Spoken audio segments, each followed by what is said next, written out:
Hi all, doctor നിയാസാണ് from ഡോപ്പ. നമ്മളെ ചുറ്റുപാട് ഇപ്പം നന്നായി ചുമ വന്നുകൊണ്ടിരിക്കുകയാണ്.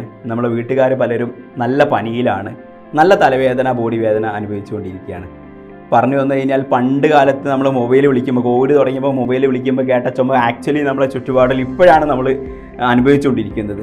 അപ്പോൾ എന്താണ് ഇപ്പോൾ നമ്മളെ ചുറ്റുപാട് സംഭവിച്ചുകൊണ്ടിരിക്കുന്നത്? ഒരു നീറ്റ് എഴുതാൻ പോകുന്ന വിദ്യാർത്ഥി ഈ സമയത്ത് മനസ്സിലാക്കേണ്ട കാര്യങ്ങൾ എന്തെല്ലാമാണെന്നുള്ളത് വളരെ ചുരുക്കി ഞാൻ ഈ വീഡിയോയിലൂടെ പറയാനാണ് ഉദ്ദേശിക്കുന്നത്. അപ്പോൾ coming to the point, Covid നമ്മളെ ചുറ്റുപാട് വല്ലാണ്ട് കൂടി വരികയാണ്. പുതിയ ഇൻഫെക്ഷനാണ്, പുതിയ കോവിഡിൻ്റെ ഔട്ട് ബ്രേക്ക് ആണോ എന്നുള്ളതാണ്. ഇതിനെക്കുറിച്ച് വളരെ സയൻറ്റിഫിക് ആയിട്ടുള്ള ഡാറ്റ പറയുന്നതിനേക്കാളും കൂടുതൽ വളരെ ചുരുക്കി നമുക്ക് മനസ്സിലാക്കേണ്ട കാര്യങ്ങൾ മാത്രമാണ് ഞാൻ പറയാൻ പോകുന്നത്.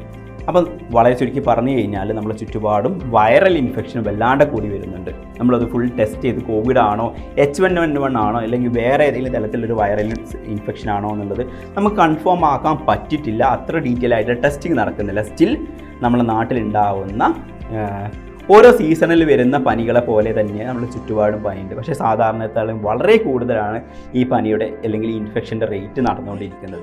അപ്പോൾ ഈ സമയത്ത് നമ്മുടെ കേരള സർക്കാർ പറഞ്ഞു പോയിരിക്കുന്ന എന്താ പറയുക, സോപ്പ് അല്ലെങ്കിൽ മാസ്ക്, ഈ സാധനങ്ങളൊക്കെ വളരെ നന്നായിട്ട്, അതായത് സോഷ്യൽ ഡിസ്റ്റൻസിങ്, മാസ്ക് ഉപയോഗിക്കൽ, നമ്മൾ ക്ലീനിങ് കാര്യങ്ങളൊക്കെ ചെയ്തുകൊണ്ട് പഴയ രൂപത്തിലുള്ള SMS പ്രാക്ടീസ് ചെയ്യേണ്ട സമയമാണ്.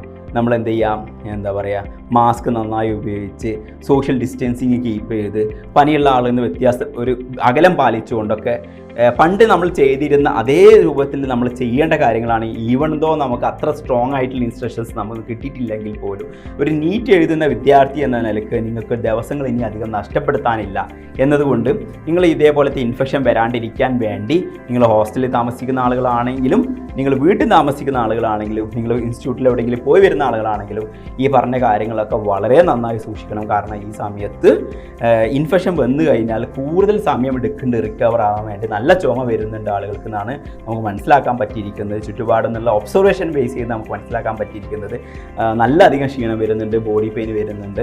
ഒരു മിനിമം 3, 4, 5 ദിവസം വരെ സ്റ്റുഡൻസിന് കിടന്നു പോകുന്ന രൂപത്തിലേക്ക് അസുഖം പോകുന്നുണ്ട് എന്നുള്ളതാണ്. അപ്പോൾ ഈ സമയത്ത് നമുക്ക് ഇൻഫെക്ഷൻ വരാതിരിക്കാൻ നമ്മൾ, അല്ലെങ്കിൽ ഒരു നീറ്റ് എഴുതുന്ന വിദ്യാർത്ഥി ഞങ്ങൾ എന്തൊക്കെ ശ്രദ്ധിക്കണം എന്ന് ചോദിച്ചു കഴിഞ്ഞാൽ നമ്മൾ പണ്ടത്തെ SMS പ്രാക്ടീസ്, അതായത് നമ്മൾ സോഷ്യൽ ഡിസ്റ്റൻസിങ്ങും മാസ്ക് ഉപയോഗിക്കലും സോപ്പ് ഉപയോഗിക്കലും പോലത്തെ കാര്യങ്ങൾ വളരെ നന്നായിട്ട് തന്നെ ചിട്ടയോടുകൂടി നമ്മൾ പണ്ട് ചെയ്ത അതേ ഒരു താല്പര്യത്തോടു കൂടി തന്നെ ചെയ്തുകൊണ്ട് പോവുക. സാനിറ്റൈസർ നന്നായിട്ട് ഉപയോഗിക്കുക എന്നുള്ള കാര്യങ്ങൾ ചെയ്യുക. ഇത് റെസ്പിറേറ്ററി ഇൻഫെക്ഷനാണ്. നമ്മുടെ കയ്യിലൂടെ എന്താ പറയുക, റെസ്പയർ ചെയ്യുന്നതിലൂടെ, അതായത് നമ്മൾ ശ്വാസം എടുക്കുന്നതിലൂടെ നമ്മുടെ റെസ്പിറേറ്ററിയിൽ വരുന്ന ഇൻഫെക്ഷനാണ്. ഇത് നമുക്ക് മാസ്ക് ഉപയോഗിച്ചാൽ നല്ലൊരു രൂപത്തിൽ കൺട്രോൾ ചെയ്യാൻ പറ്റും. നമുക്കിനി 2 ആഴ്ച കൂടെ മാത്രമേ മാക്സിമം ശ്രദ്ധിക്കേണ്ട ആവശ്യം വരുന്നുള്ളൂ. അത് കഴിഞ്ഞ് കഴിഞ്ഞാൽ നമുക്ക് ശ്രദ്ധിക്കേണ്ടതുണ്ട്. പക്ഷേ ഒരു എക്സാം പോയിന്റ് ഓഫ് വ്യൂവിൽ നമ്മൾ വളരെ നന്നായി, കാരണം എക്സാമിൻ്റെ സമയത്ത് നമുക്ക് നഷ്ടപ്പെടുത്താൻ ഇനി സമയമില്ലാത്തത് കൊണ്ടാണ് പ്രത്യേകം ആ കാര്യത്തിൽ നമ്മൾ ശ്രദ്ധിക്കേണ്ടത്. പിന്നെ എന്തൊക്കെയെങ്കിലും നമ്മൾ ശ്രദ്ധിക്കാനുണ്ടോ, എന്തൊക്കെ മരുന്ന് കുടിക്കണം ചോദിച്ചു കഴിഞ്ഞാൽ, ഇൻഫെക്ഷൻ വന്ന് വല്ലാണ്ട് 1 or 2 ദിവസം കഴിഞ്ഞില്ല, നമുക്ക് ഇനി കൂടുതലായിട്ടുള്ള വേറെ ട്രീറ്റ്മെൻറ്റോ കാര്യങ്ങളോ ചെയ്യാനില്ല എന്നുള്ളതാണ്. ഈ ഒരു എന്താ പറയുക, വൈറൽ ഫീവർ, ഈ ഒരു വൈറൽ ഇൻഫെക്ഷന് നമ്മൾ കൂടുതൽ കിടന്നു പോയിട്ടില്ല, അല്ലെങ്കിൽ എന്താ പറയുക, നമുക്ക് ചുമ പനി മാത്രമാണ് ഉള്ള സമയത്താണെങ്കിൽ നമുക്കിതിൽ പാരസിറ്റമോൾ പോലത്തെ മരുന്നുകൾ കഴിക്കുക, എന്നിട്ട് നമ്മുടെ ബോഡിയിൽ ടെമ്പറേച്ചർ കുറയ്ക്കുക പോലത്തെ കാര്യങ്ങളാണ് കൂടുതലായി ചെയ്യാനുള്ളത്. വളരെ ക്ഷീണമായി കഴിഞ്ഞാൽ നിങ്ങൾ ഹോസ്പിറ്റലിൽ പോയിട്ട് ബ്ലഡ് ടെസ്റ്റോ എക്സ്റേയോ എടുത്ത് നോക്കി കൂടിയിട്ടുണ്ടോ എന്ന് നിങ്ങൾ മനസ്സിലാക്കേണ്ടതുണ്ട്. ആ സമയത്ത് ചിലപ്പോൾ നമുക്ക് സെക്കൻഡറി ഇൻഫെക്ഷൻ തടയാൻ വേണ്ടി ആൻറ്റിബയോട്ടിക് സ്റ്റാർട്ട് ചെയ്യേണ്ടി വരും. അല്ലാണ്ട് തുടങ്ങുന്ന സമയത്ത് തന്നെ നിങ്ങൾ ആൻറ്റിബയോട്ടിക്കും പാരസിറ്റമോളും കൂടെ കഴിക്കേണ്ട ആവശ്യമില്ല. ടെമ്പറേച്ചർ കുറയ്ക്കാനുള്ള തീവ്രതയിലേക്ക് പോകുന്നതെന്ന് നമ്മൾക്ക് തടയാൻ പറ്റും എന്നുള്ളതാണ്. അപ്പം നമ്മൾ ഇന്ന് നന്നായി വെള്ളം കുടിക്കുന്ന, നല്ല ഭക്ഷണം കഴിച്ച് ആരോഗ്യകരമായിട്ടിരിക്കുന്ന, വേണ്ട രൂപത്തിൽ ഉറങ്ങുന്ന ഒരാളായിരിക്കും. ഈവൺ ദോ നമുക്ക് ഇൻഫെക്ഷൻ കിട്ടിക്കഴിഞ്ഞാൽ തന്നെ നമുക്കതിന് പെട്ടെന്ന് റിക്കവർ ആക്കാൻ പറ്റും എന്നുള്ളതാണ്. ഇനി നമുക്ക് അസുഖം വന്നു കഴിഞ്ഞാൽ പനി മാത്രമാണ് നിങ്ങൾ പാരസിറ്റമോൾ കഴിക്കുക, വെള്ളം നന്നായിട്ട് കുടിക്കുക, വേണ്ട ഡോസിലുള്ള പാരസിറ്റമോൾ കഴിക്കുക എന്നുള്ളതാണ്. കൂടുതൽ ക്ഷീണം, ഛർദി, തലവേദന, ശക്തമായ ബോഡി വേദന ഉണ്ടെങ്കിൽ നിങ്ങൾ അടുത്തുള്ള ഹോസ്പിറ്റലിൽ കാണിച്ച് നിങ്ങൾ ബ്ലഡ് പരിശോധിക്കുക. കൗണ്ട് കുറവ് പോലത്തെ കാര്യങ്ങളിലേക്ക് പോയിട്ടുണ്ടോ എന്ന് മാത്രം ശ്രദ്ധിക്കുക. ഒരുവിധം 90% ആളുകൾക്കും പനി മാത്രം വരുന്നത്. അപ്പോൾ ഈ പനിക്ക് നിങ്ങൾക്ക് പാരസിറ്റമോൾ മാത്രമേ കഴിക്കേണ്ടി വരുന്നത്, വേറെ പ്രത്യേക പ്രതിരോധ മരുന്നുകളോ അല്ലെങ്കിൽ ഇവർ പ്രതിരോധപരമായിട്ടുള്ള അസുഖം സ്റ്റാർട്ട് ചെയ്ത് നമ്മൾ മരുന്ന് കുടിച്ചുകൊണ്ട് മാറ്റാൻ പറ്റുന്ന രൂപത്തിലുള്ള കാര്യങ്ങളൊന്നും നമുക്കിപ്പോൾ പ്രതിരോധിക്കാൻ പറ്റിയ ഈ വൈറസിന് പ്രതിരോധിക്കാൻ പറ്റിയ കാര്യങ്ങൾ നമ്മുടെ കയ്യിലില്ല എന്നുള്ളതാണ് ആ സത്യം മനസ്സിലാക്കുക. അപ്പോൾ നന്നായിട്ട് നമ്മളെ ഹെൽത്ത് ഹാബിറ്റ്സൊക്കെ, അതായത് നന്നായി വെള്ളം കുടിക്കുന്ന, ഭക്ഷണം ചെയ്യുന്ന കാര്യങ്ങളൊക്കെ നന്നായി കീപ്പ് ചെയ്യുക. ഈവൻ നിങ്ങൾ അസുഖം തുടങ്ങിക്കഴിഞ്ഞാൽ തന്നെ നന്നായിട്ട് ഫുഡ് കഴിക്കുക എന്നുള്ളതാണ്. റെസ്റ്റ് ചെയ്യുക.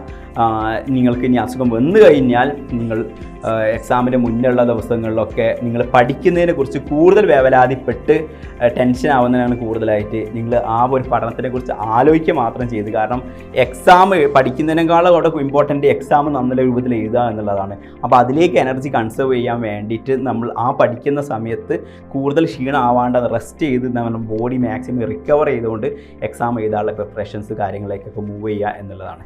അപ്പം ഞാനൊന്ന് വളരെ ചുരുക്കി അതിന് കൺക്ലൂഷൻ പറയാം.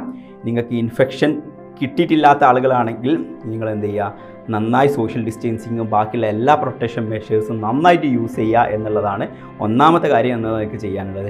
അഥവാ നിങ്ങൾക്ക് ഇൻഫെക്ഷൻ കിട്ടിക്കഴിഞ്ഞാൽ ഉടനെ തന്നെ പനി കുറയ്ക്കാനുള്ള പാരസിറ്റമോൾ, നന്നായിട്ട് വെള്ളം കുടിക്കുക, ഭക്ഷണം കഴിക്കുക എന്നുള്ള കാര്യങ്ങളൊക്കെ ചെയ്യുക എന്നുള്ളതാണ് നിങ്ങൾക്ക് രണ്ടാമത് ചെയ്യാനുള്ള കാര്യങ്ങൾ. നിങ്ങൾക്ക് കൂടുതലായിട്ട് അസുഖമോ ക്ഷീണമോ വന്നു കഴിഞ്ഞാൽ നിങ്ങൾ ഹോസ്പിറ്റലിൽ അതിന് സപ്പോർട്ടിന് തേടുക. ആ സമയത്ത് നിങ്ങൾ പഠിക്കുന്നതിനെ കുറിച്ചല്ല കൂടുതൽ ആലോചിക്കേണ്ടത്, പെട്ടെന്ന് റിക്കവറായിട്ട് എക്സാം എഴുതുന്ന ദിവസത്തേക്ക് നിങ്ങൾക്ക് എനർജി കിട്ടും എന്നുള്ള രൂപത്തിലേക്ക് ആലോചിക്കുക.